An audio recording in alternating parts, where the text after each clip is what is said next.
Hey guys, welcome to another Anon Gremlin video. Today we are carrying on with our patch 1.06 re-review of many of the weapons in Mass Effect Andromeda, and today we turn our attentions to the ultra rare N7 Crusader.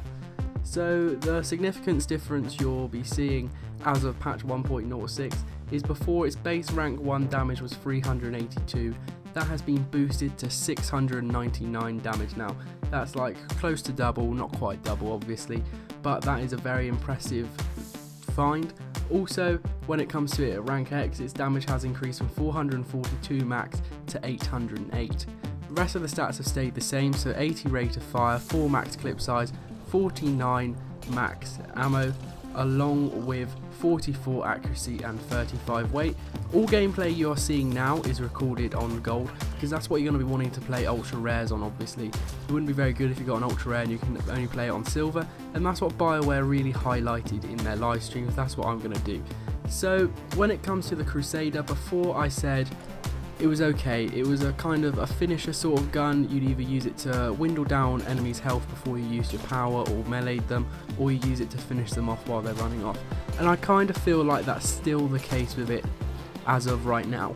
Obviously it's a lot more effective on gold. When I last reviewed it, it was on silver and it was taking about a clip to kill a brute enemy. Now if you're accurate, you can kill a brute enemy within 3 bullets. This is at rank 1, so obviously the higher the rank the gun is, you might be able to do it in 2, which would be very impressive. If you add damage modifications, I can easily see it getting enemies killed within 2 hits, but it all depends on how close you are to that target obviously. But it is more effective now damage wise.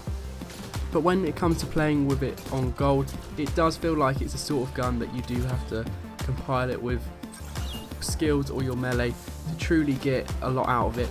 I did find the clip size is still a problem. I wish I had more bullets within it, but again it's better than a lot of other shotguns like the Crusader, which are very similar in damage output but have a longer reload time, can be stuttered on the reload, etc. So I'm glad the Crusader doesn't suffer from those problems.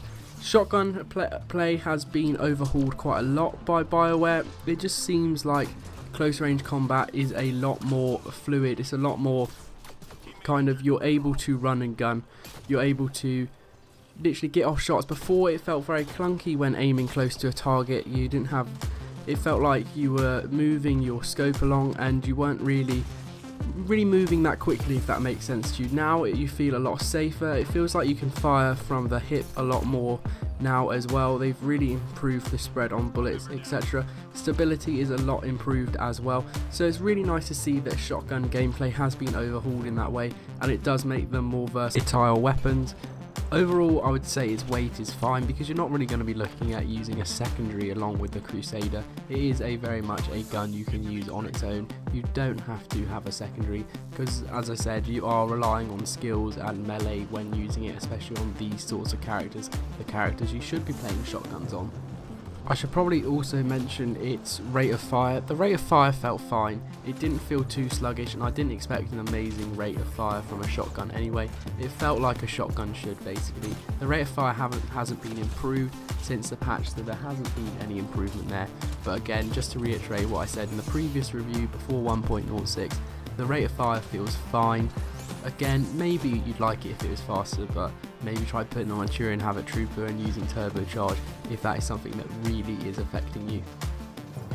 One thing I did find about the Crusader is it was absolutely amazing on the Turing Agent and anything with tactical cloak really, and you'd probably expect this it being quite a high damage per bullet gun and a close range gun.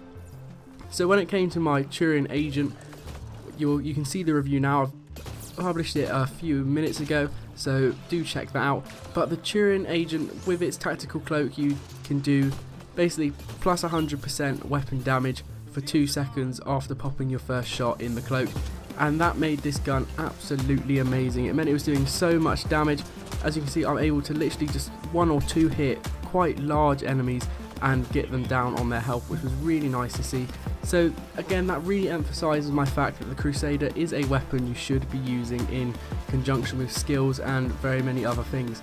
On its own at base level, it isn't an amazing shotgun. A lot of shotguns probably still aren't amazing. I need to review them all, but it does feel like a more versatile weapon and especially if you're playing it on stuff like the Krogan Mercenary, I should say, sorry, or the Krogan Vanguard, they are a lot more precise, a lot more easy to play close range, and a lot better when you use them in compilation with your melee, etc., just because they do provide a good finishing shot, a good bit of power to them. So there we go, that is the review of the Crusader. I hope you enjoyed it. Don't forget to like, comment, subscribe. I am enjoying doing these 1.06 re-reviews just because so many overhauls have been seen in Andromeda. Hopefully we can see more improvements like this in the future with the more reviews I do. So stay tuned for that. As I said, like, comment, subscribe. Check out the Turin Agent review, just because I'm really quite proud of that review and it is a nice new interesting character. But apart from that, have a nice day. Peace out.